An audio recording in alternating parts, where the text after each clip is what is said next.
Listen, I blame MASH for this. Do you remember that game MASH? You'd sit in your class with your friends and fold the paper all weird, and suddenly some random game was deciding your future. You'd marry Justin from third period, you'd have 4 kids and live in a mansion.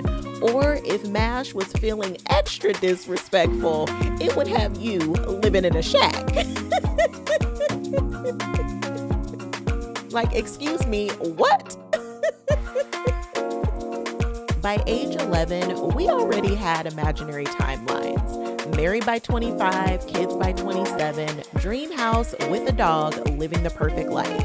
The problem is, we didn't leave the game in childhood. We just brought it with us, and now we are adults looking around, wondering why life isn't matching the script. And then we get frustrated, discouraged, and feel behind. Not because our life is wrong. We've just been comparing it to a timeline we made up. We're going to address the real reason you feel behind and why this invisible clock is still enjoyed from people every single day. Ooh, and friend, if you haven't already done so, hit that subscribe button so you don't miss a thing. If you can hear Aerosmith right now singing I Don't Want to Miss a Thing, you are my people. And we are really about to get into it. Hey, welcome back to Confident and Empowered Women. This is the place where we reconnect you back to the best of you so you can create a life filled with confidence, alignment, and deep love. And listen, one of the most talked about topics amongst clients is feeling behind. This invisible clock is out here stressing people out left and right. You look around and you start thinking, I should have bought the house already. I thought I'd be married by now. I should have figured out my purpose. I thought I'd be further in my business. I thought I'd be happier by now. All because you created this timeline and then punish yourself when reality doesn't obey it. Friend, these arbitrary dates will have you reading your own obituary and grieving a life you haven't even finished living yet. Got you out here acting like the story ended just because you're not where you imagined you'd be at 30, 35, 40, and so on. Meanwhile, God is like, girl, the movie is still playing. And if God is not your jam, source, universe, whom it is that you believe in, the truth is you've been mourning chapters you haven't even had a chance to live yet. You are grieving possibilities that are still available, all because you're not on a schedule you created when you had absolutely no idea what life would bring you. So let me lovingly say this to you. Break up with the timeline. Divorce it, unsubscribe, and block it. You were never meant to compare yourself to a schedule you can't control, because when you do, you'll miss your actual life trying to chase an imaginary one. Friend, I have done this so many times in my life. Set the timeline and then been mad every second. Because it didn't happen in the time frame I thought it would. I've seen it happen in my relationships. I've seen it happen at work. There was really no place that time was not impacting my ability to enjoy my time. So let's celebrate something, because there are things you can control and things you absolutely do not have any control over whatsoever. You can't control time, other people, opportunities appearing exactly when you want them to, life circumstances. You cannot force love. You can't force timing, readiness, or seasons to speed up. You do not have the power to tell winter to hurry up and become spring. And even if you did tell it, it ain't gonna listen. But what you can control, your mindset, your habits, aspects of your healing, your choices, your response, your willingness to stay connected to yourself. You may not control when things arrive, but you absolutely control who you are becoming while you are working towards it. And that's how you shift, not just into living your life, but loving it. Because suddenly your life isn't on pause anymore. You're not sitting around waiting for life to start. You are living it. This one thing shifted so much for me because so many people are trying to get somewhere. And that line of thinking of once I have this, once I meet him or her, once I lose the weight, once I hit this income, once I finally become. But what if life isn't asking you to get somewhere? What if it's inviting you to become someone who actually enjoys their life? Someone who creates moments you love, not the person who's been postponing joy. Because listen, you don't magically arrive at loving your life. You practice it, create it, you curate it. You are basically creating your own algorithm. Maybe it looks like morning coffee on the patio. It's the music playing while you're cleaning. Maybe it's taking yourself to lunch or on a solo weekend trip. Maybe it's just ending the day with gratitude.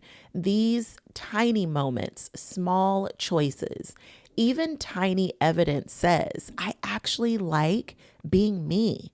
Because when you stop obsessing over where you're trying to get, you start noticing the life you're already living. And friend, that changes the way you feel inside of your own life. Ooh, listen, if you want an even deeper container for this work, friend, the main character energy journal prompts, these were built for you. Prompts to help you apologize to the parts of yourself you've ignored, to rebuild trust with your wanting, prompts to find her again. They're linked for you in the show notes, so go in, pour yourself your favorite bevy, and take your time. Your desires and wanting will meet you there.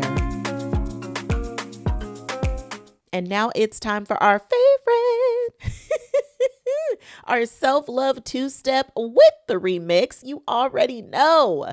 Listen, self-love isn't just about believing nice things about yourself. It's choosing yourself in the everyday moments. Starting with step 1, break up with one fake deadline. Ask yourself, what timeline am I secretly using against myself? Maybe it's one of the classics. I should have been married by now. I should be further along. I should have figured it out. Friend, write it down. Then ask, who told me this had to happen by this date?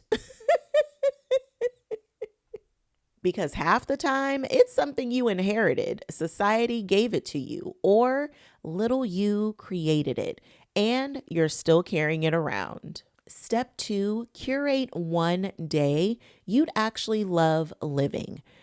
Ask yourself, if I loved my life right now, what would I add? It doesn't have to be expensive or even off limits. It can be something simple like a walk, fresh flowers, music, journaling, calling someone you love, or checking in on one of your strong friends. Maybe it looks like taking one step towards your dreams. Create evidence that says, my life isn't waiting to begin. And step 3 is your you step. You get still, you get quiet, and you ask yourself, what is my heart telling me to do next? Even if the answer is small, it's just for you. Listen and trust her, and then make the move. Ooh, friend, let me pour into you real quick. Listen, hear me with your whole heart when I say this. You are not behind or late. You did not miss your life. I know sometimes it feels like everyone else got some secret map, some Dora the Explorer app, and somehow you missed the meeting. It feels like people are getting engaged and married, building businesses, buying homes, finding purpose, and having babies. And meanwhile, you're wondering if somehow you're falling behind. But hear me, friend, you are not behind. You are living a life that is still unfolding. You are becoming, and becoming doesn't operate on a stopwatch. Flowers don't apologize for blooming in different seasons. Sunrises don't rush. Seeds don't panic underground, and neither should you. Your job isn't to race life. Your job is to stay connected to yourself while you live it. Because one day you'll look back and realize the life you thought was delayed was actually being beautifully developed all along. And it always happens to unfold in perfect divine timing. I don't want you to miss today's joy because you're worried about tomorrow's timeline. From this moment forward, time is no longer holding you back. Shatter that invisible ticking time clock and recognize the love and presence that's available right here in this spot. Ooh, friend, my heart to yours. Listen, before we go, I want you to remember this. Life is not a game of MASH. There isn't some folded piece of paper somewhere deciding whether or not you end up in a mansion, a shack, married, or checking all these boxes by some imaginary deadline. And thank goodness for that. Your life was never meant to be reduced to a timeline. It was meant to be lived. Allow life to surprise you, stretch you, grow you, delight you, and reveal parts of you that even little you couldn't have imagined. So if today you've been carrying around this pressure that says, I should be further, I should have more, I should be there by now, I invite you to put it down. You are not behind. You are becoming. And listen, when we are talking about becoming, there is no prize for arriving first. The real flex is staying connected to yourself while you grow. Friend, yes. Oh, this is good. If you have loved this episode or you're just loving the podcast in general, leave a review. It is the best way to say thank you and spread positive messages. And listen, heaven knows we need that more than ever today, okay? And there's more support over on the YouTube channel. So meet me over there. Tell me what you're divorcing or breaking up with, because we are going to play the Taylor Swift anthem. We are never, ever, ever getting back together. See what I'm saying? There's even more fun to be had on YouTube, honey. Friend, I am so proud of you for investing in you today. I'm sending you great big virtual hugs. And until next time, go create a day you actually love living.